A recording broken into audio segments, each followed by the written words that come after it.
Can you believe we're at the All-Star break already? Is it still called the All-Star break? Anyway, the season is flying by, and as we enter the final 2 months of regular season hockey, the drama is ever increasing. And while we got some more of the nasty, there were some hilarious moments this week on the lighter side of the game to balance things out. One true love. And while the goalies were strong again this week, we also got possibly the goal of the year. Right in the top corner. We had an entire nation in Canada holding their breath, records being broken, and of course, we got some great sound bites. Mama said there'd be days like this. Help me, Dave. Godspeed, Shorty. You make a fart or something in the crease and it's going to show all over. Hey, I watched it too. It's crazy. And it's 2-1 Philadelphia. He can only laugh. Am I hearing go, police, go? Something like that. Not to get into politics, but you're going to get into politics, so I'm not going to get into politics. So how about we get to it, starting with our weekly update on the Great Chase, as this week we saw the Great 8 get to within 17 on what was a crazy empty netter. This one went in with 0.1 seconds on the clock. Put it in with the 10th of a second left. It's, because it's Gretzky, I guess. Now, being an empty netter, it of course brought out some haters, but check this out. If you took away all of Gretzky's empty netters as well as Ovi's, it really doesn't make the difference that some may think. But regardless, the following game, we saw Ovi add another, getting him to just 16 away, while also extending his goalie victim list with the 180th goaltender he has beat in Fedotov. Over in Seattle, we saw Patrick Kane making a little history. Coming into this one, he was tied with none other than longtime teammate Jonathan Toews for most career shootout goals. And with what was likely the filthiest shootout goal you'll see all season,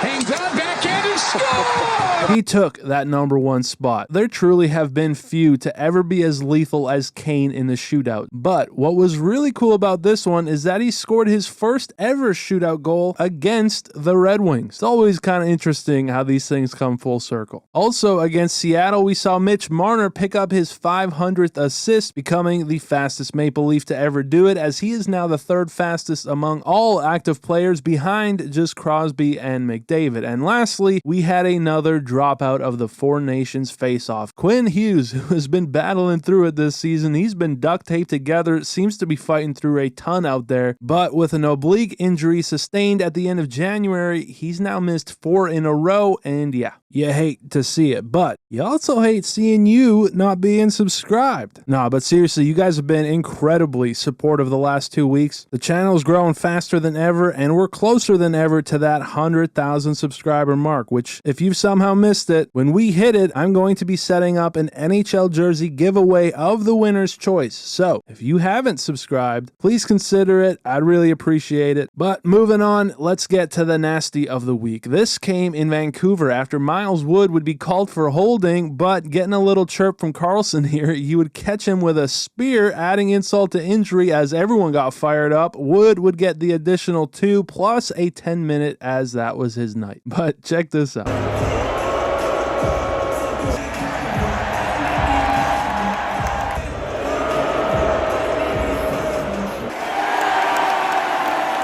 Then down in Carolina, after a scrum would break out, Kochetkov was like, get this thing out of my crease, as Vejmelka saw it and didn't like it. How about I come out of my crease? They'd come towards the red line, but of course the Zebras weren't having it. Put the goalies back in their place. Don't you do it. Don't you dare. But as the period came to an end, things remained heated, and man, would I have loved to see them go. Over in Florida, we got Greg and Reinhart wrestling it out. We saw White Cloud, New Jersey lay the boom on Cotter, and then choo-choo coming through. It was McCabe lighting up Rooney in Calgary. Lastly, in Pittsburgh, we saw Sidney Crosby in discomfort as he'd leave the game after this awkward collision with Holla, and this was about how I felt. No! No! No!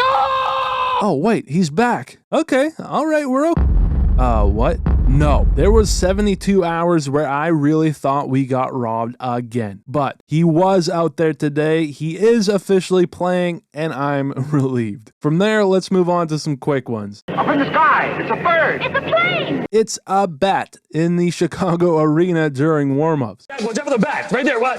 Oh, yeah, okay. Thanks, guys. Appreciate it. Now, the crew eventually were able to catch it with a net, but that was kind of wild. Over in Calgary, we've seen this before. Uyghur lost to Blade played as we got the Calgary tush push, but what I have not seen is the double blade pop, which we got in the KHL as 13 here had to crawl back to the bench. And while we're here, Ivan Demidov had a fantastic shootout attempt in the KHL All-Stars skill comp, couldn't quite finish, but pretty sweet nonetheless. And sticking with the Russian theme, Matvey Michigan had himself a game against Ovi and the Capitals, putting up a pair before attempting the Michigan for the Hattie. I don't even know how many times he's tried it now, but this would have been insane. And here's him the next day at practice. Dude is determined. We also had Gritty, and I don't know, just being gritty, I guess.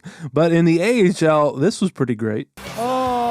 His one true love. Also pretty great was this from the Duke family. They got to watch their boy Dylan Duke score in his debut at Little Caesars Arena, and then just hours later watch their boy Tyler score one for Michigan in the same building. What a day for his family. Here we got Drysdale at 1 Mississippi 2. He's good. He's good. Then the Maple Leafs have apparently been watching Netflix's series on O.J. Simpson. So when Marner was asked about it... Yeah, I watched it too. It's crazy. What did you learn? I don't get how it didn't. This one was just Kuzmenko being himself. It seemed like you had a little bit of chemistry there with Scott Lawton and Travis. Chemistry. Connected? You felt connected with Scott Lawton and Travis connecting? It's good connecting for me. The dude is naturally hilarious, but maybe not as funny. We saw booing this week in Canada during the American anthem, and of course, Matthews was asked about it. Also, not to get into politics, but the American anthem's getting bigger with hockey games. Do you have any thoughts on what that kind of means as an American? Not to get into politics, but you're going to get into politics, so I'm not going to get into politics, so I'll take the next question. So, not to get political, but we did also see the Stanley Cup champs visit the White House this week, which I think is kind of cool. I love all these ties. This is so cute. These people. And finally, in Vancouver, we had an interesting week. First, caught Marcus Pettersson digging for gold. But with all three Petterssons in the lineup, John Shorthouse had his work cut out. Mama said there'd be days like this. Help me, Dave. Godspeed, Shorty. We also got the Temu version of a green man jumping over the glass and onto the ice in Vancouver as, something in the water out there this week. I mean, Lankinen. Dude, just scaring me. I guess he's summoning the goalie segment, so let's get to it. We got a Stupid Questions goalie edition, which was pretty cool. No, now that you say it, I might be a little more self-conscious about how big it looks, the close-up, but...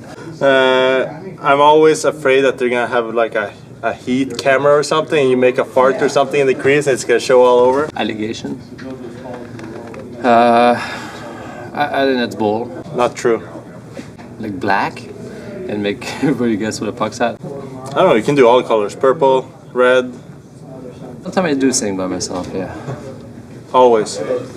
We also got some phenomenal stops, though. Samsonov in Boston absolutely robbed Geeky with the Trapper, which we saw a lot of. Quick as ever in Columbus on Del Bel Belouz. What a name. Montembeau with a tied game in the third had Celebrini questioning it all on a pair of stops as Macklin couldn't even believe it. Wolf over in Calgary did what Wolf in Calgary's been doing. Beauty. Back to Vancouver, it was Demko with a pair of nice stops as he had himself a great game against the Avs, and no, he's injured again. He would take himself out of the game against Toronto, and I'm not saying Lankinen put a curse on him, but I'm also not saying he didn't. Regardless, he would come up with a marvelous stop against Matthews. Wow, the bench loving that one. Then we saw the return of Bobrovsky in Florida, dropping the stick to bat one away. Did someone say bat? Anyway, Soderblom in Chicago had a pair of great ones and a little help from Murphy to cap it off. As in Carolina, it's Karel. Stay in your net! No, come on, you're killing me. Why are you making that face? Oh, come on. No. Another one in Philly? I can't even say it. And it's 2-1 Philadelphia. He can only laugh. They're laughing at you, bud. But what do we have here? No, Ingram. No. Wait. What? Oh my goodness. What a feed in overtime. Are you kidding me? All right, you know what? Touche. But with it, how about we get to the goals then? And what better way to start than with a Hattie from William Nylander, just the second of his career, and what's crazy, it came exactly 8 years after he had his first. Also crazy, listen to this. I hearing go, police go? Something like that. And then viewer discretion advised. This was nasty. Kent Johnsson with his goal of the year candidate. It's a spinorama. Thank you, mama. So gross. Similarly filthy, Fiala taking advantage of a stickless Bischel, plays with his food a bit before finishing. Gross. Connor Bedard fresh off of some criticism. If he's playing like that, it's just not going to work. That is pond hockey. Would rifle one home against the Preds, as this one felt like a message. His 21st point in 21 games, not bad for a little pond hockey. Then in St. Louis, in OT, it was McJesus slicing up the Blues, as call it the McShimmy. He served up a beauty for the dub. However, it doesn't come so easy for everyone. Robert Thomas missed a wide open net, and in New York, it was Graves with a brutal miss. Really, he missed twice here, but yet that's somehow not as bad as scoring on yourself. Tony DeAngelo finishing the Boldy feed would put one clean into his own net. And what could be worse than that? Well, Rickard Rakell scoring against the Devils on one that was called back for the kicking motion. All right. But almost immediately after, he scored again, but this time on himself, and you guessed it, he kicked it in. I mean, you can't make it up. But maybe my favorite goal of the week came in LA against Montreal, as Mike Matheson's shot would go off the booty of Doughty, off the mask of Kemper before going up and over. The beautiful game. But anyway, with that, I think I'll call it there. Remember to hit that subscribe button if you haven't, and I'll see you in the next one.